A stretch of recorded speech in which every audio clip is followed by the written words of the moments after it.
Bismillahirrahmanirrahim. Assalamualaikum warahmatullahi wabarakatuh. Apa kabar semua anak bapak? Ya, mudah-mudahan bapak doakan senantiasa dalam keadaan sehat walafiat ya. Amin ya rabbal alamin. Nah, kita hari ini akan membahas tentang mata pelajaran fikih dan itu yaitu merupakan rangkuman dari bab 1 konsep usul fikih. Ya, bab 1 yaitu konsep usul fikih. Nah, pertama kita bahas dulu tentang pengertian fikih.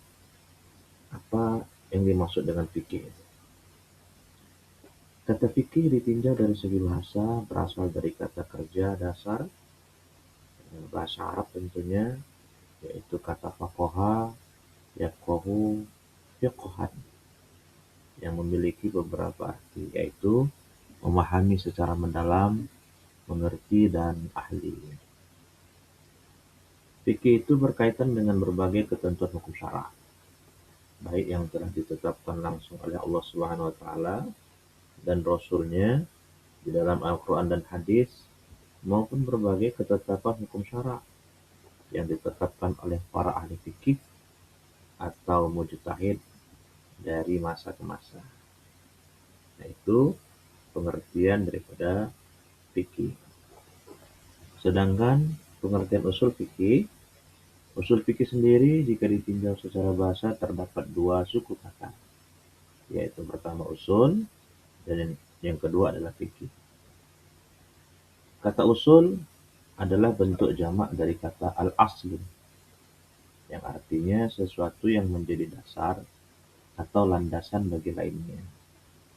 Dan yang kedua adalah al-fiqhu, sebagaimana yang diuraikan tadinya, ya, yang berarti fiqhu itu artinya paham atau mengerti secara mendalam. Baik, selanjutnya kita bahas adalah apa saja yang menjadi objek pembahasan ilmu fikih. Ya, yang menjadi objek pembahasan ilmu fikih adalah semua perbuatan mukallaf dan nilai-nilai hukum yang berkaitan erat dengan perbuatan tersebut. Sedangkan objek pembahasan usul fikih adalah syariat yang bersifat kulli atau yang menyangkut dalil-dalil hukum, baik itu dalil-dalil hukum ini menyangkut hukum nas yang terdapat dalam Al-Quran dan Hadis, ataupun dalil-dalil yang ijtihadiyah. Nah, kemudian tujuan mempelajari ilmu fikih itu yang pertama adalah penerapan hukum syara yang berhubungan dengan perbuatan atau perkataan seseorang. Dan yang kedua, kalau kita mempelajari ilmu fikih, manusia akan mengetahui mana yang halal dan mana yang haram, mana yang boleh dan mana yang tidak boleh. Sedangkan tujuan dan manfaat mempelajari ilmu usul fikih yaitu yang pertama, agar kita mengetahui kaidah-kaidah dan cara-cara yang digunakan oleh para fuqaha atau mujtahid dalam istinbat hukum syara.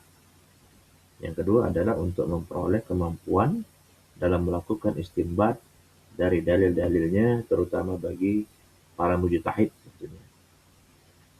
Yang ketiga, bagi mujtahid khususnya akan membantu mereka dalam melakukan istinbat hukum dari dalil-dalil nas. Kemudian pertumbuhan dan perkembangan ilmu fikih itu dibagi menjadi 5. Yang pertama, periode Nabi dan masa kedatangan Islam. Yang kedua, periode sahabat dan tabi'in.